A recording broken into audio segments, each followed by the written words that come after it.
A late bulletin says we just turned on the air conditioning.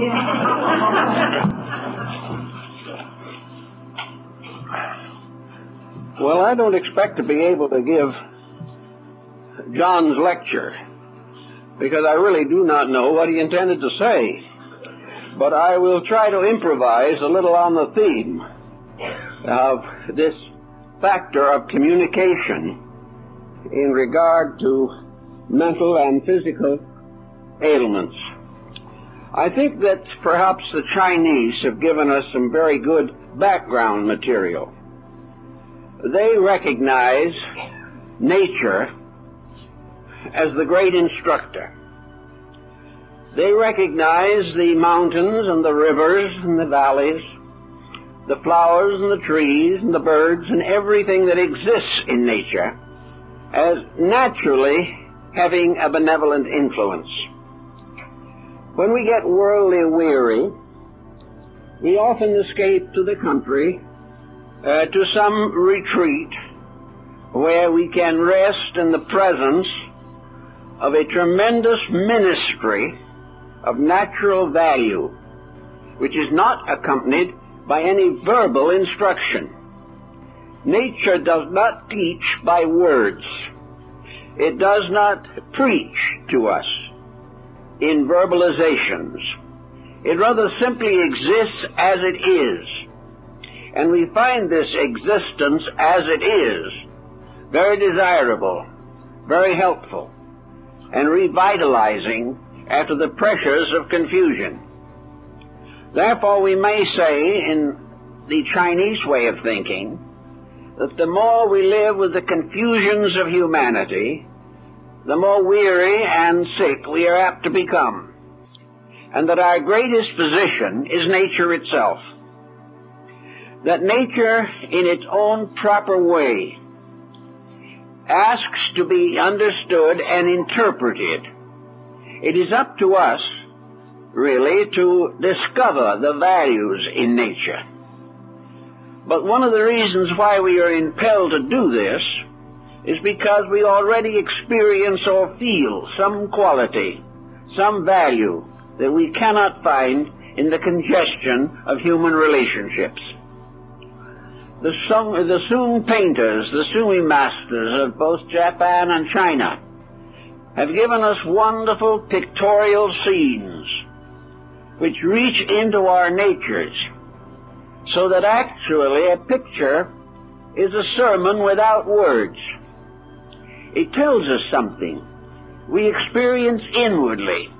It stimulates our intuitive reaction and becomes a balm in Gilead. We feel better, more peaceful, for the painting becomes a window into a universal existence.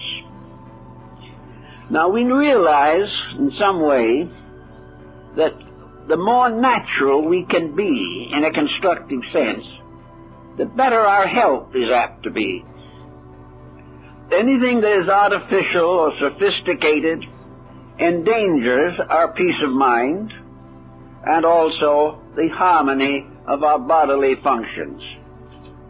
If, therefore, we recognize that the universe in which we live is continually communicating with us, not with words or preachments, but with the mere fact of its own statement of existence, what it is, what it does, what it means. Now, in a smaller but very personal way, the human body also communicates with us at all times. We do not necessarily recognize this communication.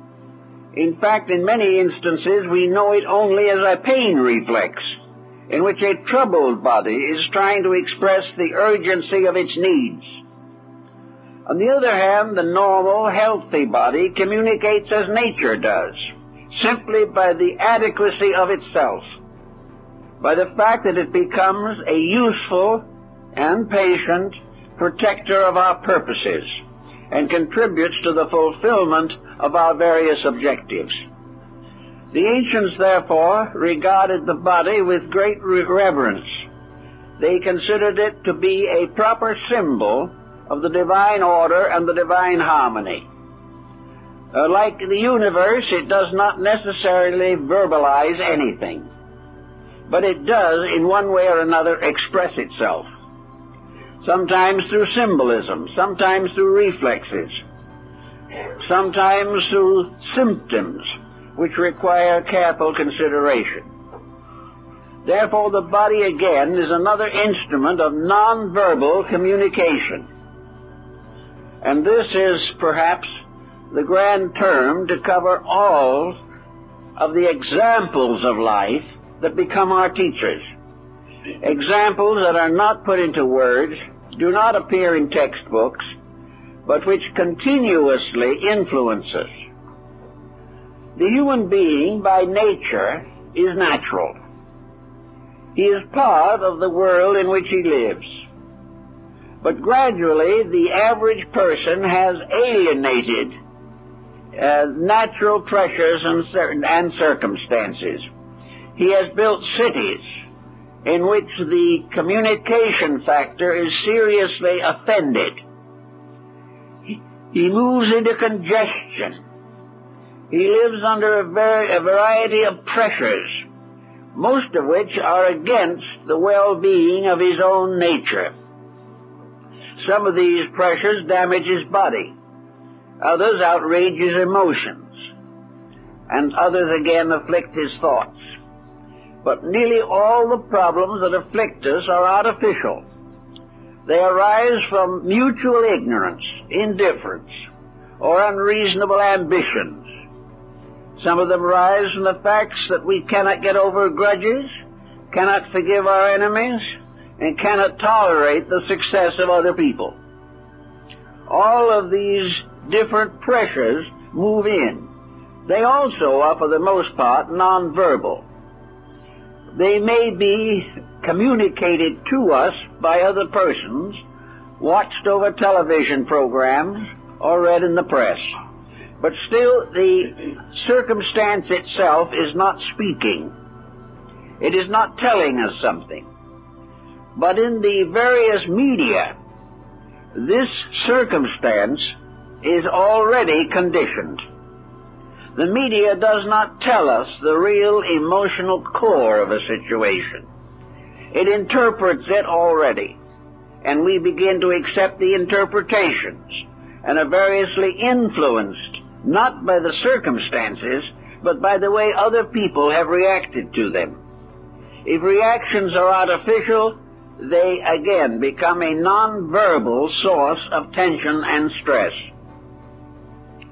Today we have a great deal of bad health, and at the same time we have a tremendous number of well-intentioned people who would like to improve their own health and dispositions and contribute something to the solace of society. We can then begin to study some of these factors. How do we communicate non-verbally? How does the human being share with other human beings values which cannot or are not put into words? Well, we can again go to nature for a little information or a little parallel. Take, for example, a person who lives alone and whose principal companion is a faithful dog or cat. This dog cannot speak, but it appears to be a good listener. We do not know exactly what its thoughts are, but we do know that in a mysterious mood, it seems to sympathize with our needs. It becomes a close value in our lives and expresses its concern through a series of very simple gestures. It comes toward us when we are lonely. It is with us when we have some problem burdening our souls. It may rest at our feet in a quiet evening, but in some way the animal gives us one tremendous consolation. We are not alone. And this presence of something means gradually that we build into this presence almost all of the characteristics of humanity. As far as we are concerned, when we speak to the animal, we are inwardly impelled to believe it understands us. We share our secrets with a perfect realization that the confidence will never be betrayed. We also find all kinds of ways of pleasing this little creature that has become part of our lives. We may take great pleasure in doing little favors for it. And very often the little animal becomes very responsive to these favors and becomes almost demanding of them. But we do live in the presence of a non-communicating creature that at the same time has the power to seriously and considerably influence our own attitudes. We also find that frustrated care or affection come out to the little animal when they do not bestow themselves upon persons. We have in the pet something that is dependable, something that we do not have to deceive. We do not find it necessary to have subterfuge. It simply is a matter of open communication without verbalization. And this is very important in the lives of a great many human beings. Another example is the fact that the body itself is a communicating instrument, entirely apart from speech and sight and the other faculties that we know. Dr. Kumaraswamy, the great Indian art critic, philosopher, and connoisseur, once observed in his book, The Ministry or Language of Gesture, how in antiquity and all through the life of civilization, gestures have become means of communication. The body, assuming various postures, tells stories. It gives us various concepts of rhythm. It also provides us with internal means of expressing feeling and thought without verbalization.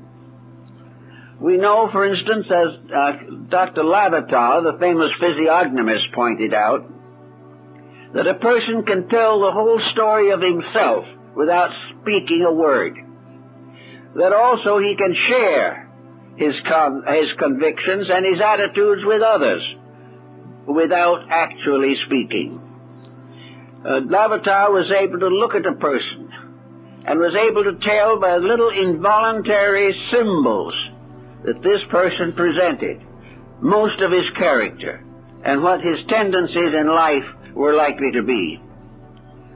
Also, we find that appearance, a subtle influence, comes from the person, which can be registered by another sensitive individual. I remember a story that I knew the persons involved in long ago, and that is a bank teller who was waiting to cash a check for a customer, and all of a sudden he said he knew that the person was dishonest. He knew that the man did not have the account that he claimed to have, that the check was not legitimate, but there was nothing spoken. So he did not cash the check. The man was dishonest, and the bank would have been defrauded. And asked how he knew this, felt this, he said there were little mannerisms on the part of the man trying to cash the check, mannerisms that added up to tension, stress, deceit. And the teller felt it without knowing how or why. So the body is continually telling stories about itself. In India, there are certain character analysts who invite a person to have a character reading. The individual to receive the readings simply sits quietly on the floor or on a chair, and the analyst studies him. Not a word is spoken for a half an hour or more. During that period of time, the client has moved around a little, maybe scratched an ear, raised a hand, opened or closed a fist, shifted a leg, and the analyst has watched all of these movements with greatest care. And from these little symbols, he can give a fantastically accurate description of the person's character.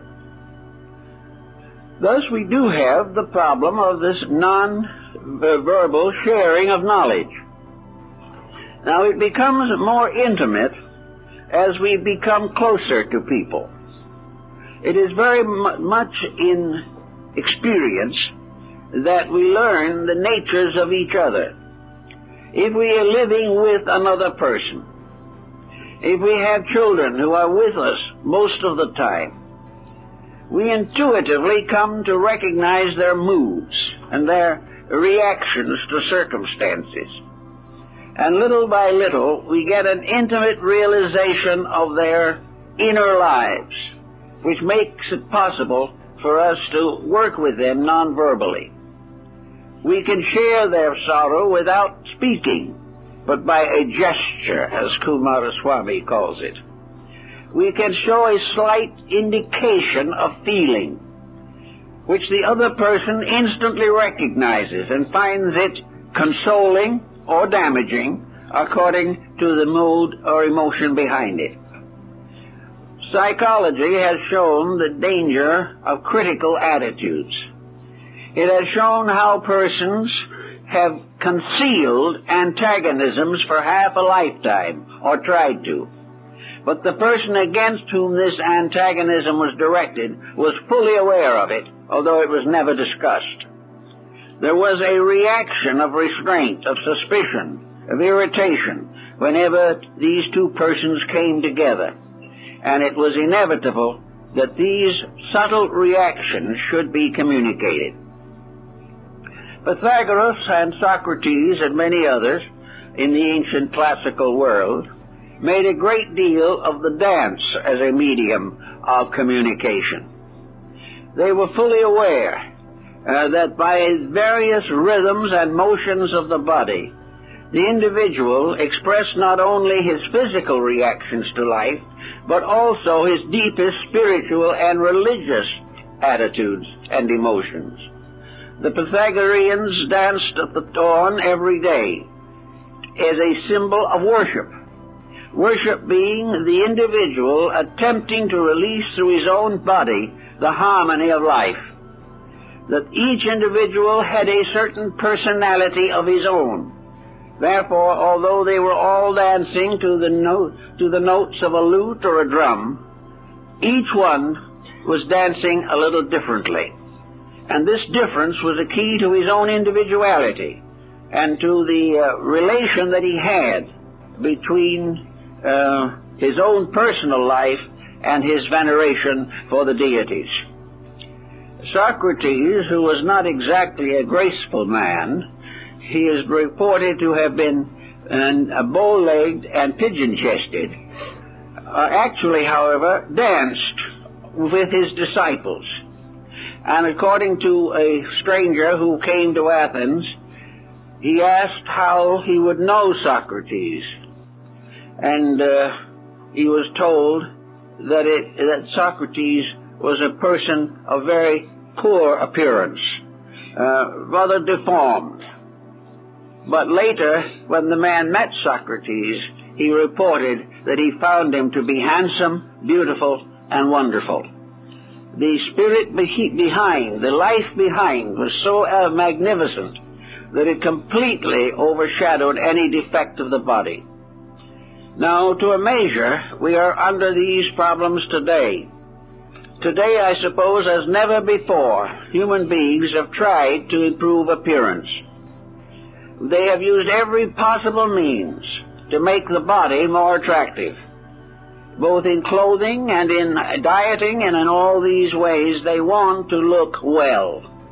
But very few of them have really discovered that beauty comes from inside, and that a person of very ordinary appearance becomes beautiful by the release of internal values. No one can be truly beautiful who is not growing wiser inside. And we cannot have physical beauty that is real unless we also have friendship and affection inside the person involved. They must be communicated through appearance. And the more the inner life is ennobled, the more attractive the outer personality becomes. We look over the gallery of the immortals, and the most honored of human beings have not been the best looking, but their appearance has been ennobled by their conduct, and their value to civilization has been increased by the contributions that they made to life. Therefore, we look upon faces like the face of Abraham Lincoln, and while it was not a handsome face, some way it looks beautiful. There's something behind it that non-physical means represents or experiences when viewing pictures of the great president. Now, another way of non-verbal communication is music. Music has been a tremendous factor in the life of the individual. Music is melodic or harmonic when it is contributed from orchestration or musicians individually. Actually, however, the harmonics of music is the result of lawfulness, mathematics, great skill and artistry. And music can be a tremendously vital factor in the improvement of mankind, but only if the music that we hear is alchemically transmuted in ourselves to the highest form of musical vibration. Therefore, we find that discords of all kinds endanger health, endanger the development of character. We must have the music that is harmonic. In Athens, a composer who wrote a piece of music that was not harmonic could be exiled or imprisoned for this sin against the community. Music representing a perfect harmony of sounds also becomes apparent in structures that are created upon musical themes, and these structures include a great number of architectural works. Many buildings of antiquity especially were crystallizations of harmonic patterns. They were deeply involved in music and in the harmony and grace of a kind of melodic consciousness within the soul of the architect. We notice even today the tremendous difference of effects resulting from various types of architecture. We realize that some artistic forms ennoble us, raise our vibratory rates, and cause us to have a feeling of sublimity, whereas others become totally materialistic, comparatively valueless as contributing anything, and bringing no satisfaction, unfoldment, or release of the psychic life within us. So architecture is a very valuable and important element in the non-verbal communication.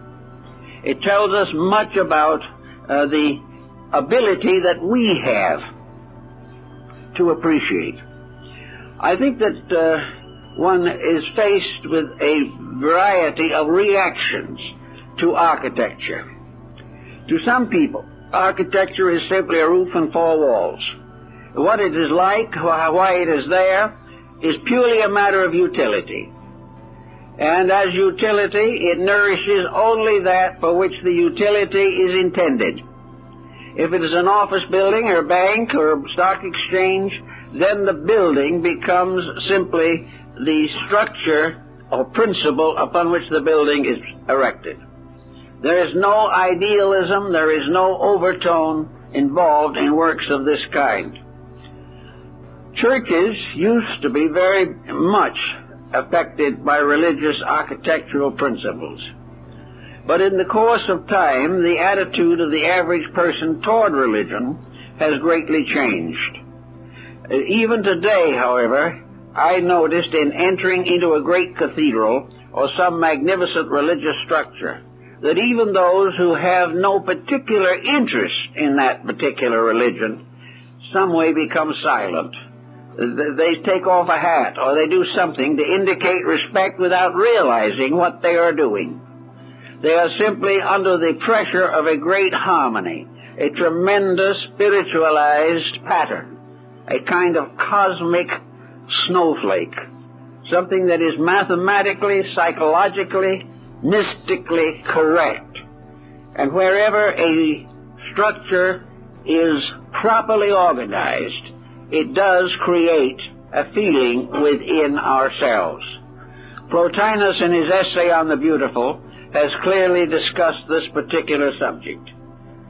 The soul of man is a mysterious, abstract power which dwells in the innermost and is lured out into manifestation essentially by beauty.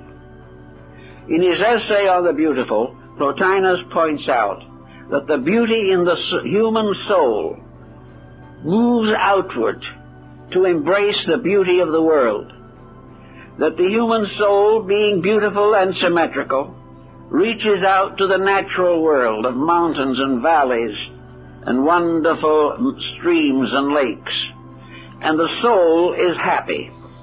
The soul is happy and it is nourished because it is fed by beauty. And having been properly nourished and properly fed, the soul becomes a source of joy, peace, and insight within the individual.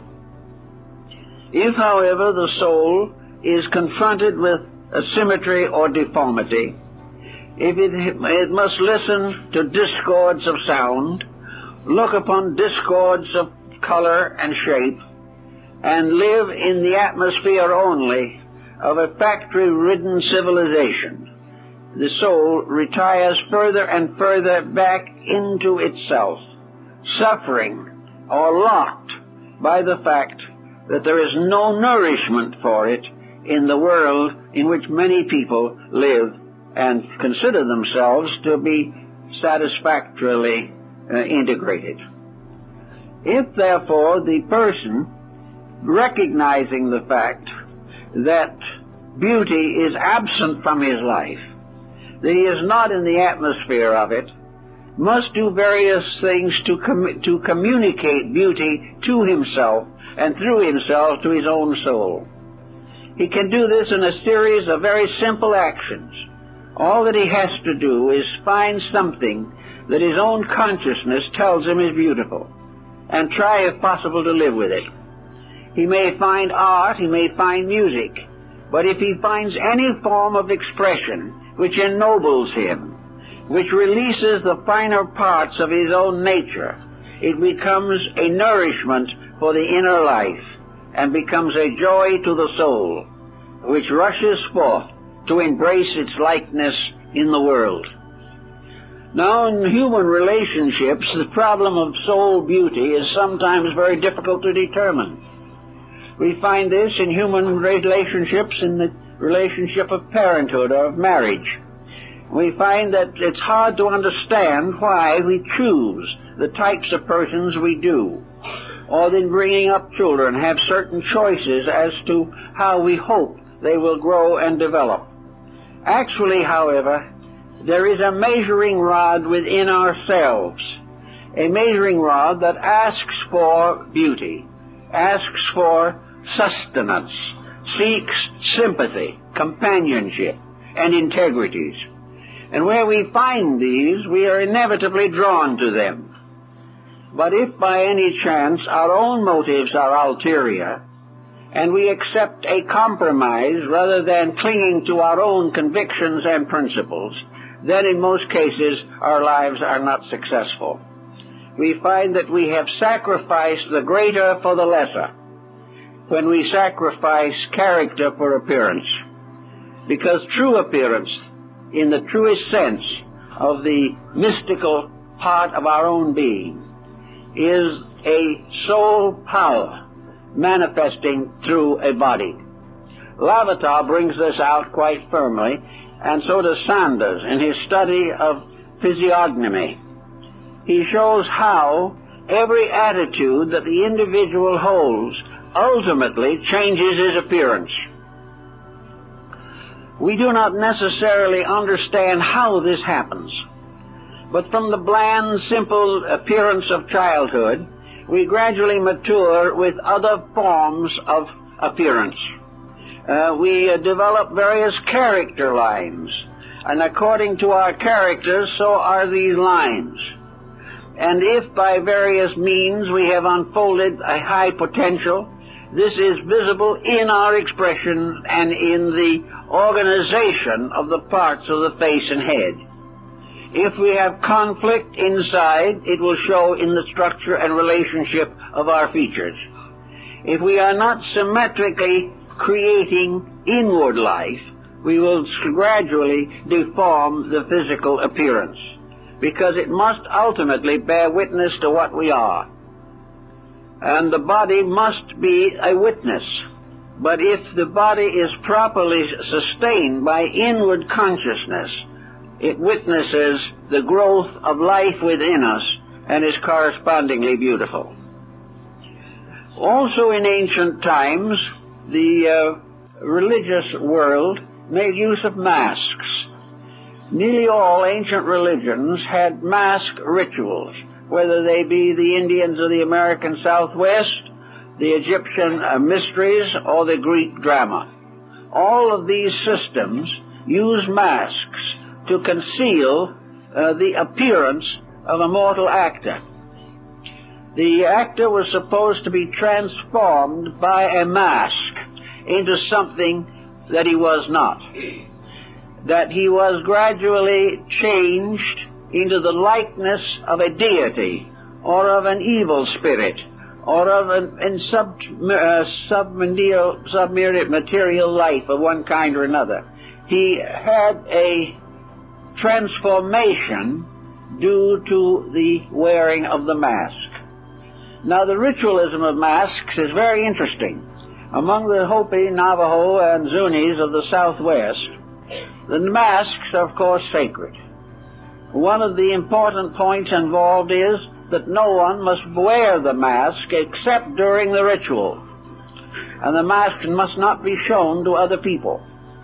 Also, the man who makes a mask must never see it himself until it is finished. Therefore, the religious masks of these Indians are made behind the back of the man who makes them. He puts his hands behind him to put the mask together. He must not look at it. Now, we find these masks also in Tibet. We find them in the religious rites of the lamas and of the ancient Chinese theater. They play an important part in the no drama of Japan. They are found in the rites and rituals of Java and other parts of Indonesia. Everywhere, the mask cult plays an important part in life. Now, the philosophy behind the mask, it seems to me, is this. Actually, it is a transformation of the personality. And the mask becomes very largely an artificial front, by means of which we conceal the humanity of ourselves in a desperate effort to reveal the divinity, or else, in one way or another, to represent a member of some other order of life. Actually, almost all of us wear masks. They have become the inevitable factor in modern civilization. We may wear masks to appear better than we are, and there's scarcely a merchant who hasn't worn one for that reason at some time or other. The mask is not something that he puts over his face. The mask is what happens to his face. The mask is the fact that he has a face value that is different from character, that he makes promises he has no intention of keeping, that he makes himself as ingratiating as possible in order to deceive. All these masks also become involved in the kind of life that gradually develops around us. We gain one kind of mask through education. Through schooling, we take attitudes. We become associated with certain ways of life, certain thoughts, certain interpretations of existence. Later in professional life, we begin to speak through the mask, and our words as lawyers or doctors or engineers are very largely spoken through the mask of occupation, something we have put on that is not the real self. Now, the mystic, of course, and the esotericist is also trying to create a certain kind of appearance, a mask. He is, however, attempting to become a symbol of deity. The mystic, the idealist, hopes to become wear the mask of a divine being or a divine power. And as the ritual dancers in the Hopi or Zuni rites wear these masks, they instantly become divine and are accepted as such. I've been at these dances where a father was a masked dancer. His children knew perfectly well who he was, that he was just father. But when the time for the ritual came, and father approached them masked, carrying the sacred corn pollen, the children fell on their knees and venerated him as a deity. After it was over and the mask was put away, he went back home and he was father as he always had been. But under the mask of a god, he received a certain divine enlargement of character. Now, we all have these problems also. Nearly everyone has someone they have great respect for. If there is no one in a person's life that he respects, he's in a bad way. He is either keeping bad company or he is overlooking important values. It is far better to always recognize that the individual is wearing a mask, and that this mask may cover his strength or it may conceal his weakness. And it is up to the individual involved to find out how these masks are actually worn. Sometimes we wear a mask in order to conceal grief. Sometimes we do it in order to arrange revenge. Sometimes we want to be considered better than we are. But almost always in the end, all masks have to be taken off. And in the last analysis, it is that which is behind the mask that must become the true value, of which the mask itself is only a passing symbol. In the Tibetan rites, masks very often represent the types of world in which we live.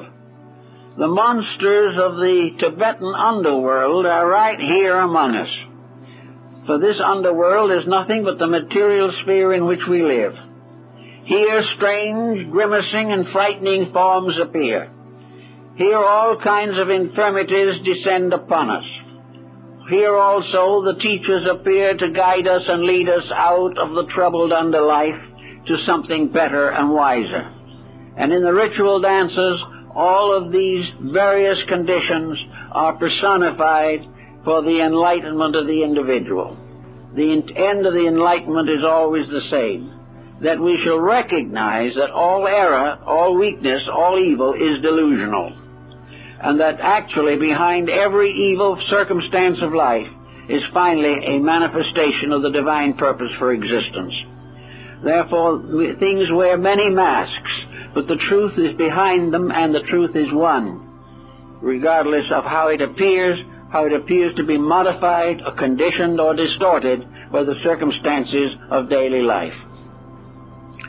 Then there are other forms of non-verbal communication, and these are, among others, service. One of the most powerful ways of sharing life with another is through dedication to the helpfulness which we feel within ourselves to be possible. Very often we have found, as Emerson found, that what we do speaks much louder than what we say. What we say becomes therefore a cover, a mask. And this mask of what we say is usually accepted by other people as genuine. This means that we have to be extremely careful what we say, far more careful than the average person likes to be.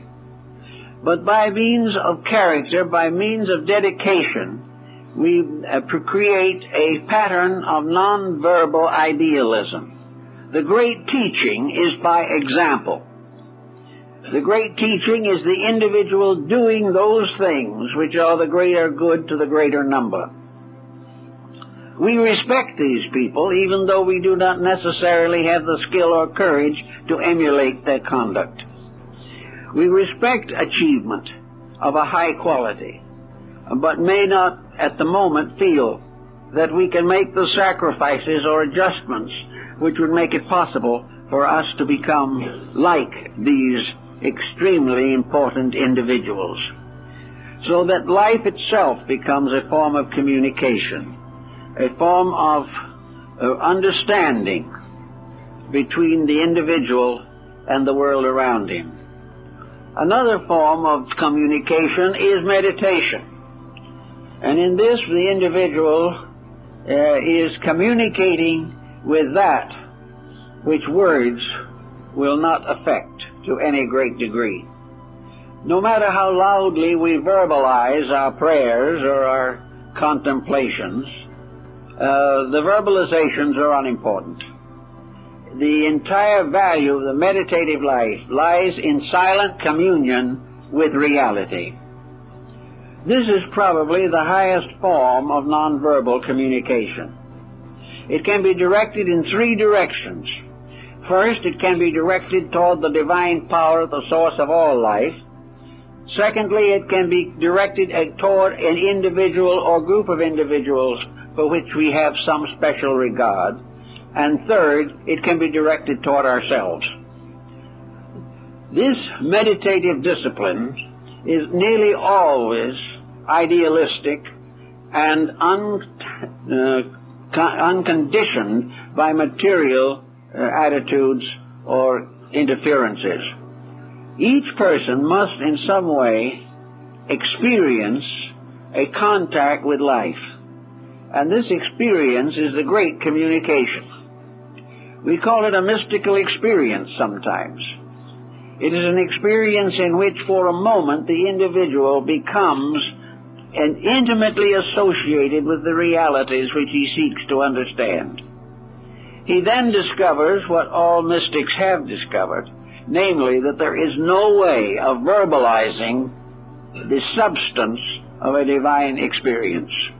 There is no way in which the individual can communicate to another the actual experience.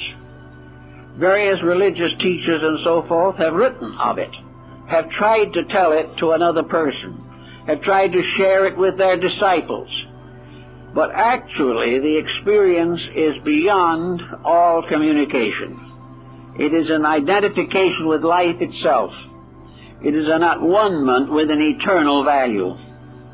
And this experience itself, of course, has been regarded as the greatest experience to which the individual can aspire. Plotinus, the great Neoplatonist, had one or two experiences of this kind. They lasted only a moment, but in that moment, time, distance, space, intervals, all instantly vanished. There was nothing but one tremendous reality, and the individual for an instant seemed to tune in on that reality and become with it. Reality. And the individual for an instant seemed to tune in on that reality and become with it. This, with Plotinus, lasted only a few seconds. But once having been experienced, the whole life was changed, not only for this embodiment, but for future embodiments. The tremendous experience of universality indicates the final means of communication.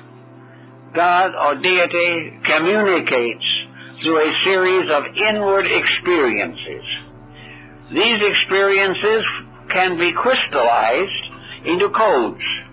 They can become the basis of religions or creeds or doctrines.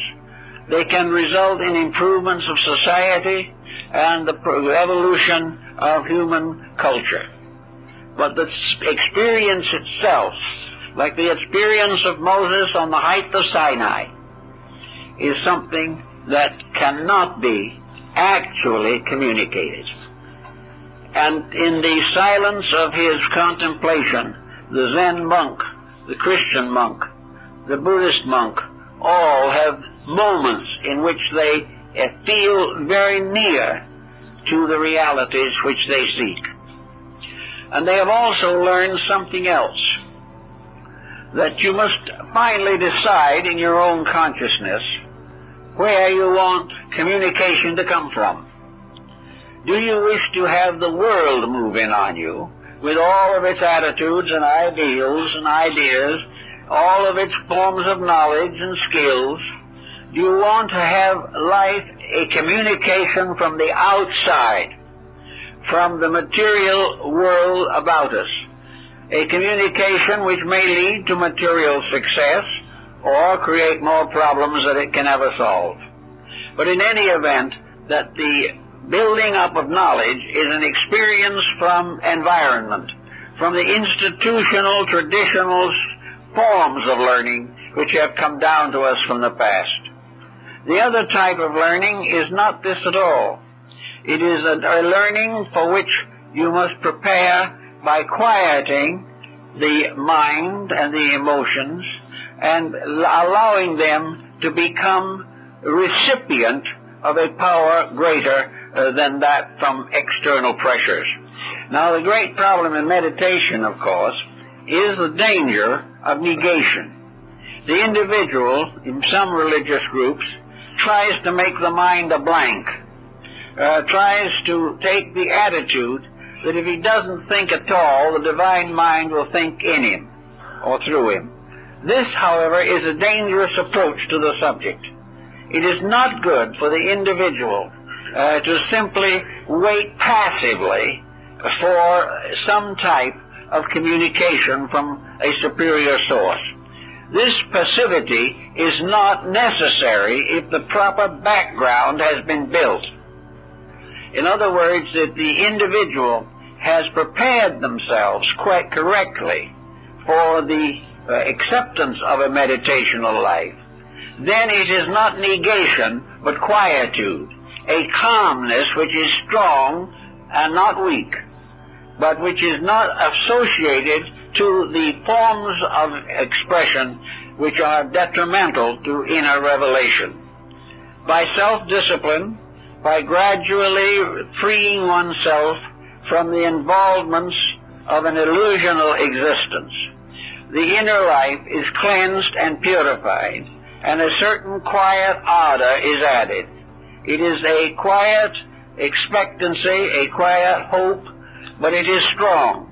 It is built upon self-discipline, the rejection of illusions, decisions of dedication, which gradually produce in the individual the capacity to receive intuitional information from within. So that this type of meditational acceptance is very, very important in development, but it is not something in which you simply make yourself a blank. Rather, it is something in which you clean the surface of the paper, but it is still there, and it is something in which you will gradually be able to experience an inner strength rather than an inner weakness or insecurity. Actually, the experiences of meditation are very dramatic and dynamic, but they are very quiet. They are a great peace with an indestructible strength associated with it, so strong that no error or illusion, no attachment that is unreasonable can possibly take it over and misuse the growth that you have accomplished. Now also we have a series of intimate problems working with people. The physician is perhaps an ideal example of the problem of communication. Recently, there's been a rise in the importance of so-called general medicine, the family physician. For a long time, we had a highly intellectualized medical situation in which the family physician was little better than an intern working for specialists. In this particular situation, we had something against which human nature has gradually revolted, and that is the professional person who has no time, no energy, and no interest in the actual life of his patient. He is there to have his nurse give a shot or prescribe a pill or write a prescription. He is not interested, he is not a physician in the essential meaning of the word. He is a human computer, merely preparing and disseminating certain information which he has learned and which perhaps privately he hopes is correct. This situation has resulted in a great decline in the value of medicine to the human being. And the next step has been the gradual restoring of the family physician. The individual who takes the time to be a friend of his patient, who takes the necessary means to win the confidence and understanding of the sick. A person who is a gentle, kindly, understanding human being. In other words, that the physician must first be a human being. Otherwise, most of his services are less successful than they should be.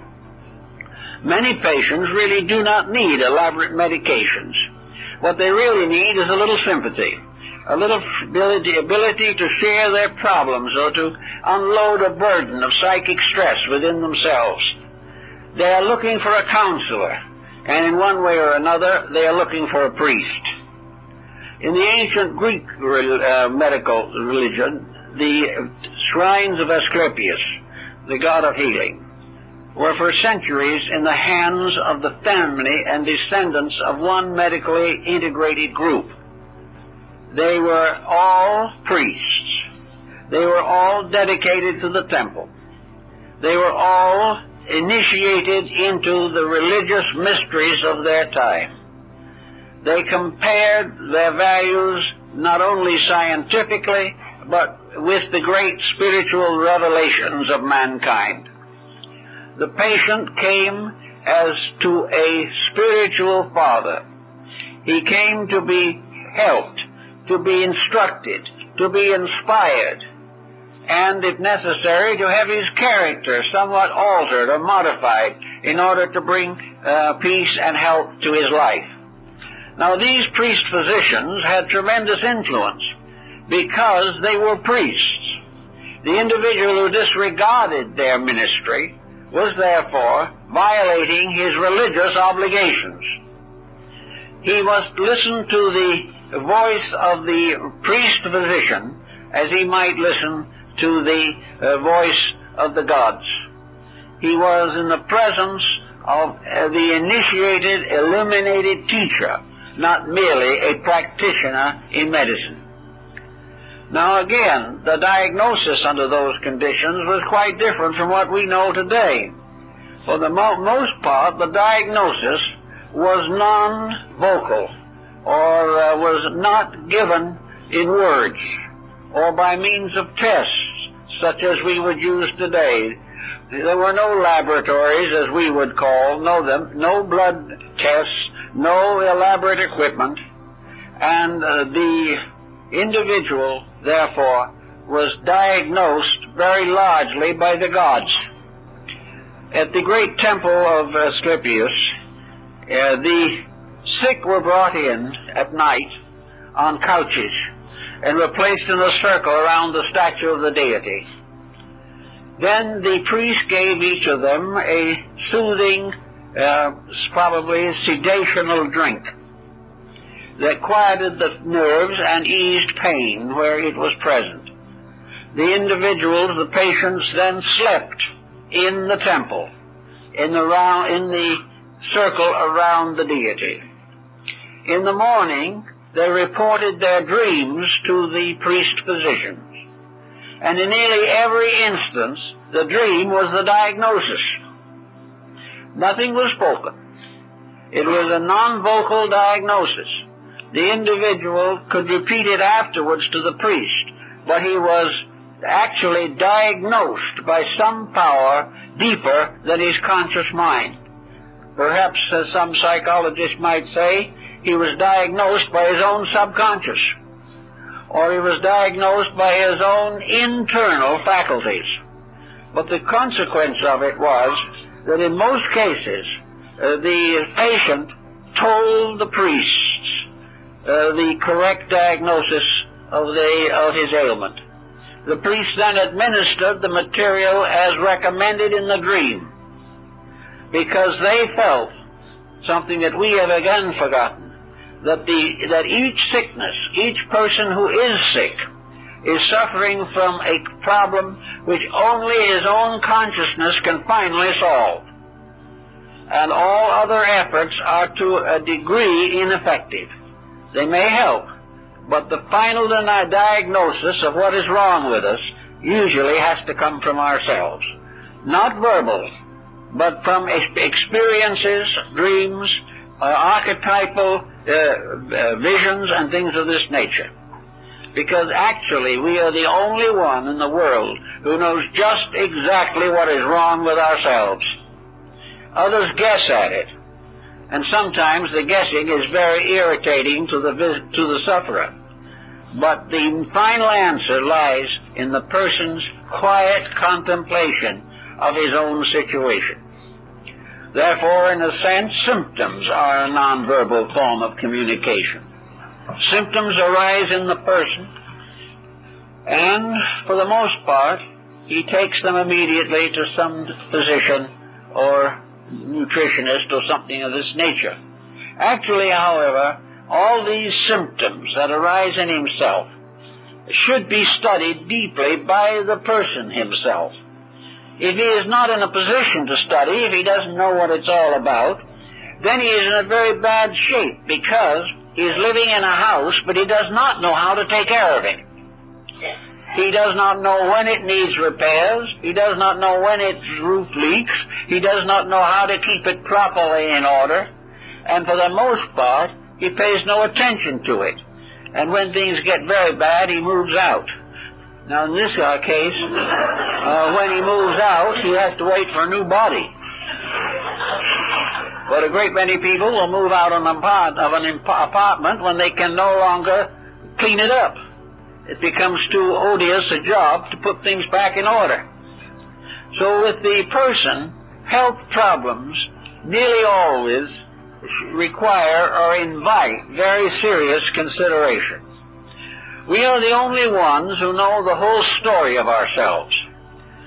Psychoanalysis tries to help with it, but by the time the whole story is told to another person, presuming that we have told it correctly, which is not always the case, we have not only spent a great deal of time, but a very large sum of money, while somebody is listening to our troubles. Actually, no one, even though they listen attentively, can be all-knowing or guarantee the improvement that we seek. In fact, no one but ourselves can guarantee that we'll even follow the advice that is given to us. Usually, if it is something we do not like, we will not even bother to follow it, or we'll start out half-heartedly and forget it in a short time. So each person, in the presence of changes in life, is in the presence of a great system of instruction, by means of which he can improve or maintain health, extend his reasonable expectancies, and cope correctly with the deficiencies which time and wear and tear bring into his physical economy. All these things are part of a great instruction, and the body is patiently telling us every day how to take care of it and what is best for it. In some cases, we are not able to meet the requirement of the body, but in many instances we can do something toward that to improve the general condition in which we live. Now, art is something I think we should mention in passing. Art is in a rather poor shape at the present time. I think we will all admit that the art archetype has revealed a great deal of the infirmity of human nature. good art is never dated. A great artistry belongs to eternity. The great principles of beauty are unchanging. Beauty does not talk, but beauty comforts us if we are able to experience its influence. So that in the study of art, we have to analyze the lives of the artists to discover the degree to which they are sincere. A sincere artist will produce a sincere picture. A commercialist who is only interested in trying to sell his art does not have the same vibratory communication for us. And art which is shoddy is of no value either to the artist or the person who purchases it, because it carries no validity, no integrity, no proper development. Some of the great artists of the world, I imagine, are in the Oriental system. The reason why this is true is because essentially, up to within the last century, the great artistic canons of the East were never qualified or abused. Even now, there are many artists in Asia who are sincerely attempting to restore the integrities of the great art of the past. There are a few modernists who, under one influence or another, sometimes a bit of heroin helps, are producing mysterious terrors, passing them off as art. But to a large degree, the art of the East is a non-verbal transmission of an inward experience. The Eastern artist tries to live the art which he practices. If he is deciding to paint a beautiful picture of a mountain with forests and clouds, he will go out and he will sit on the side of the hill and look at that mountain. He will look at it for hours, perhaps for days. In fact, he might even build a little retreat there and look at it for years, trying to experience within himself the message that that mountain has for him. His technique is very simple. All Oriental techniques are so simple that they never interfere with the representation of the value intended. It is no longer a case of a very elaborate palette, no problem of tremendous mixing of colors and a long study of conventional methods. The simple line, the simple design is taught for one purpose only. Not that the artist shall have a fine technique, but that the artist shall be capable of losing himself in the subject he is depicting. After maybe months of meditation in front of a blank sheet of silk, with a few strokes the artist will complete the picture. He has digested it. He has assimilated it. He has taken from it every bit of meaning he can comprehend.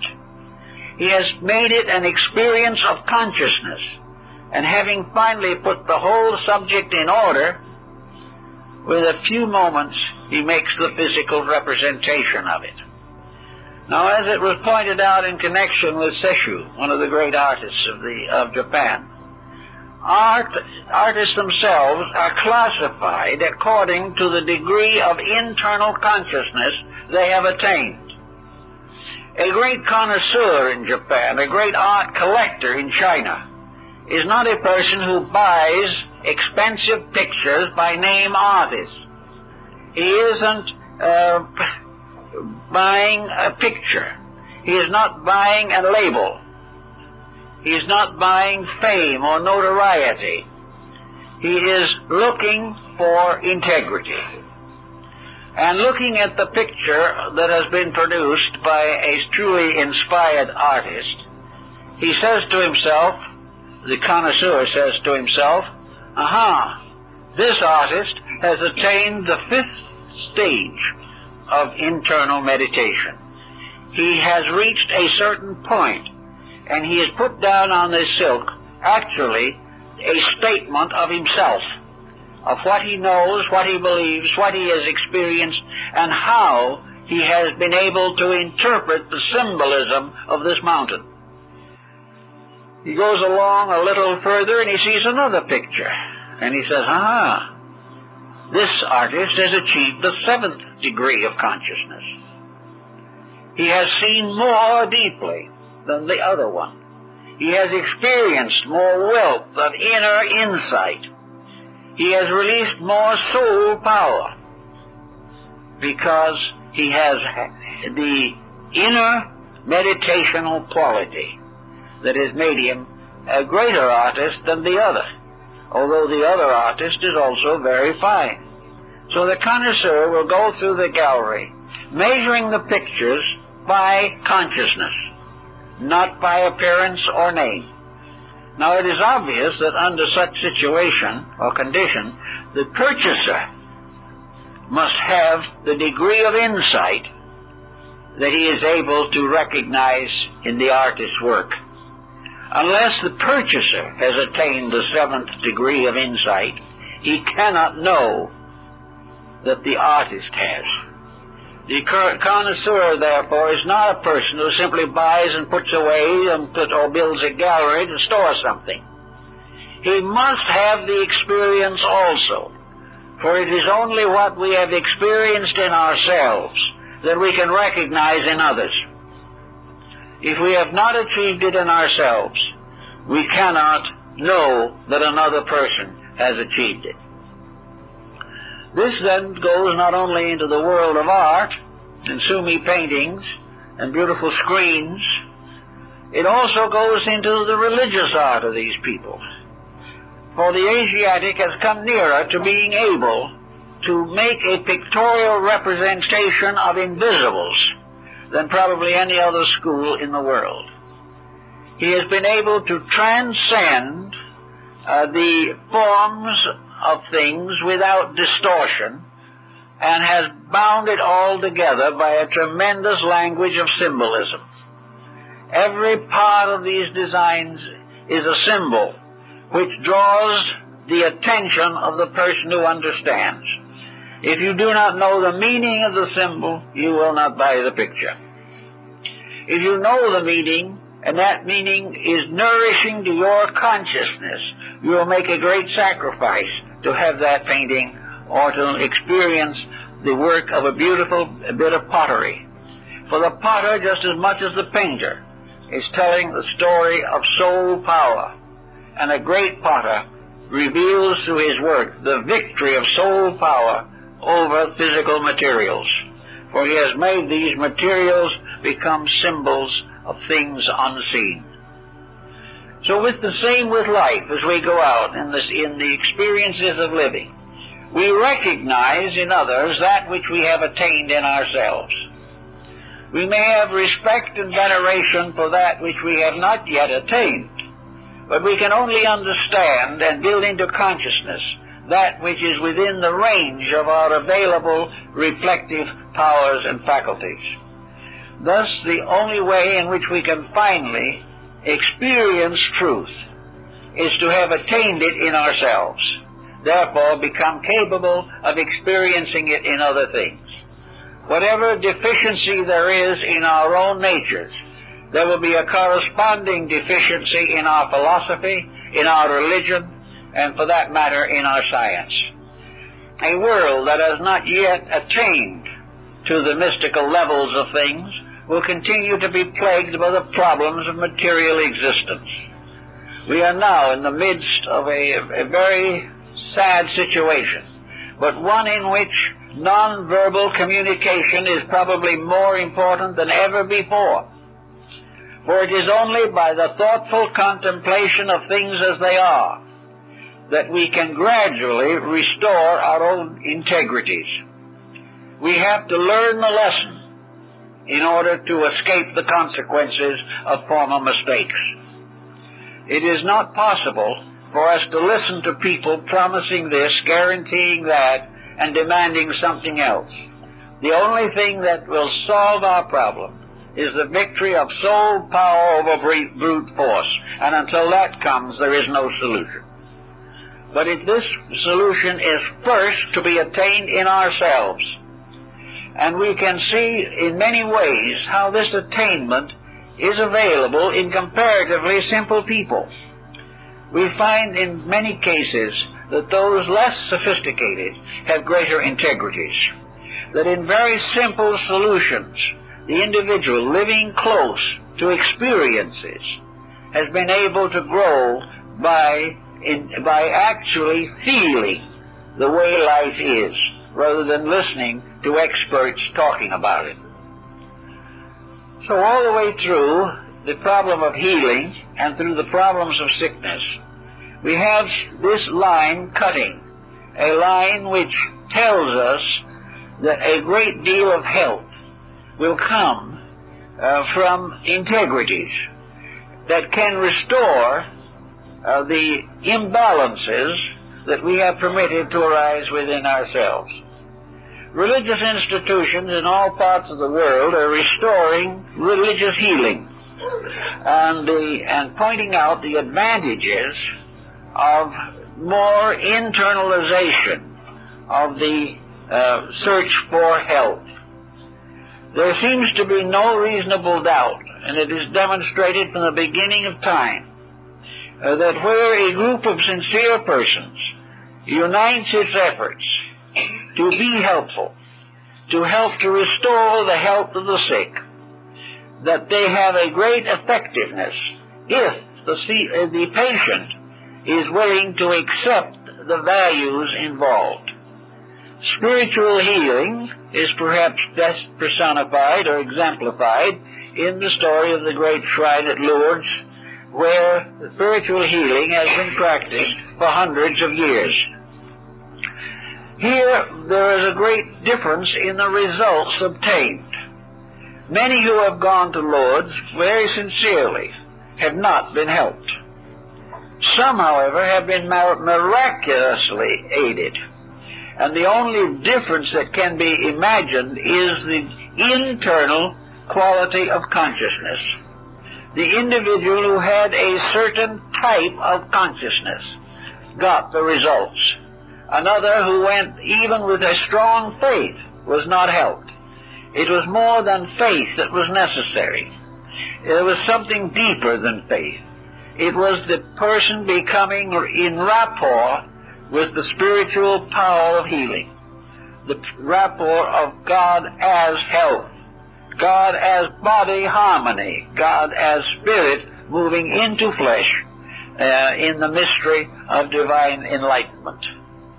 So that healing has become important now, partly because so much sickness is not due to lack of advantage. It is now due very largely to lack of self-discipline, lack of the power to have a constructive, creative, idealistic relationship with life. Much of our health problem today is being endured by people who have wealth, who have education, who are profitably employed, and who have more or less integrated families. It is not the fact that we cannot afford health that is responsible for sickness. It is that we cannot afford internal ignorance. We cannot afford to live below the level upon which health is possible. Health is only finally possible when the individual's internal nature is supporting his material structure. Only an idealist can be truly healthy. Others may be strong, may be vital, may win Olympic titles. But true strength arises from a wise administration of the body by the being within it. It is only when the soul leads and the body follows that you can have the best and most reasonable manifestation of health. It may be that evolution has not yet given us the full power to be all that we desire to be, or to correct all of our faults.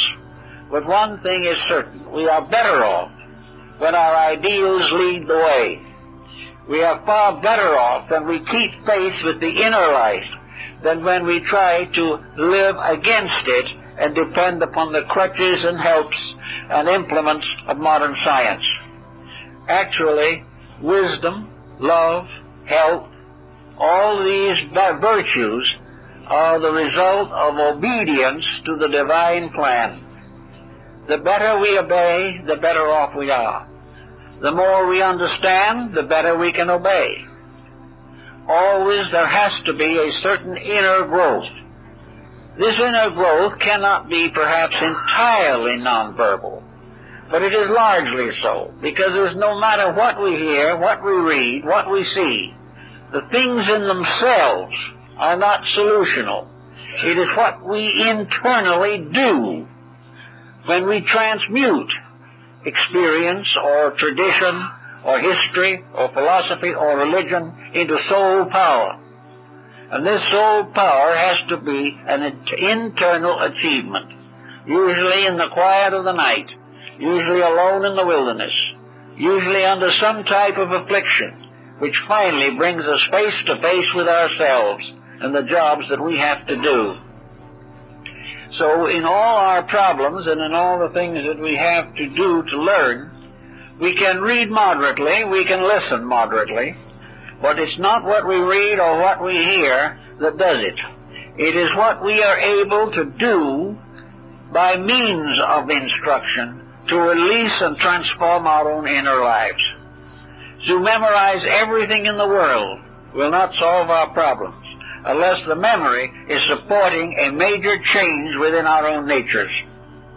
If we can use instruction to change ourselves, to accomplish the gradual reformation of ourselves, then we are gaining on it. But within the body is this soul psychic factor, above the mind, above the emotions, and above the flesh. This is the natural leader. And when we obey its rules, we will succeed.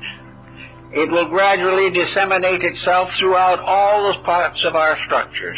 Our nervous systems, our glandular systems, our arterial systems, all of these will be influenced by the psychic integrity at the source of ourselves. And it is when this integrity is finally brought into focus, and that which is the best of us becomes the ruler of the rest, then and then only do we achieve the health we desire. And in world affairs, when the highest type of our experience becomes the guide to our social relationships, and when the great teachers of the world are recognized as having established patterns which will work, but it is only when the individual outgrows his own selfishness that society can outgrow its troubles. There's no way of becoming good and remaining weak. There has to be strength. There has to be the gradual integration of our total personalities. We may not feel that it's profitable, but it is profitable because in due time, the integrity inside of ourselves will neutralize the pain of sickness, the suffering of ignorance, and the tragedies of misapplied energy. It's only in this way that we can accomplish. And it is the divine plan that this achievement is possible to each individual. It is not something in which we have to wait for the reformation of society. In fact, the reformation of society waits upon the integrity of the individual. Realizing this, we are on the way to getting things worked out in a better way. Well, folks, I guess that's all for this morning.